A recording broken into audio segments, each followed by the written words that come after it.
Coba teman-teman pikirkan, kenapa pocong banyak ada di luar Bali, sementara di Bali tidak? Itu karena pocong masih terikat dengan badan kasar yang ada di dalam kuburan. Kenapa resi ketika moksa, jasadnya pun ikut menghilang, seperti itulah kira-kira konsepnya. Ketika jasadnya melebur kembali ke alam semesta, rohnya pun tidak akan terikat lagi.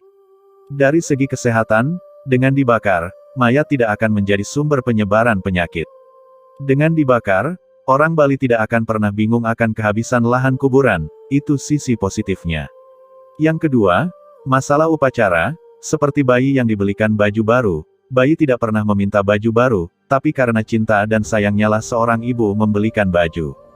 Begitu juga Tuhan, beliau tidak minta sesajen, cinta kita yang tuluslah yang membuat kita mempersembahkan semuanya. Ketika kita memberi kepada alam semesta, maka alam semesta akan memberikan kembali jauh lebih banyak lagi.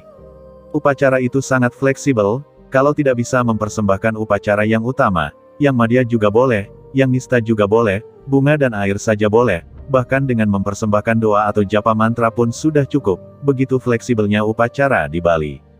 Yang ketiga, kenapa setan dikasih sesajen? Kita ibaratkan, Tuhan itu bersih seperti mulut, dan setan itu kotor seperti anus.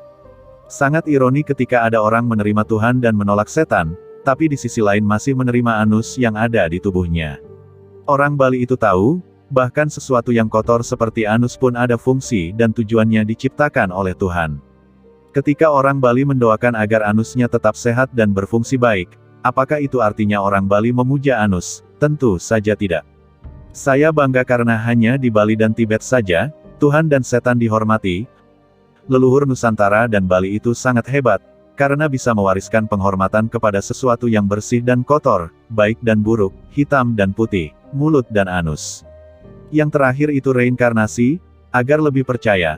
Teman-teman Bali boleh mencari contoh reinkarnasi di YouTube, ada banyak kasus di sana. Bahkan di barat ada kasus seorang anak terlahir dan bisa mengingat bahwa di kehidupan sebelumnya dia dibunuh dan jasadnya ditanam, sehingga kasus pembunuhan tersebut bisa terbongkar.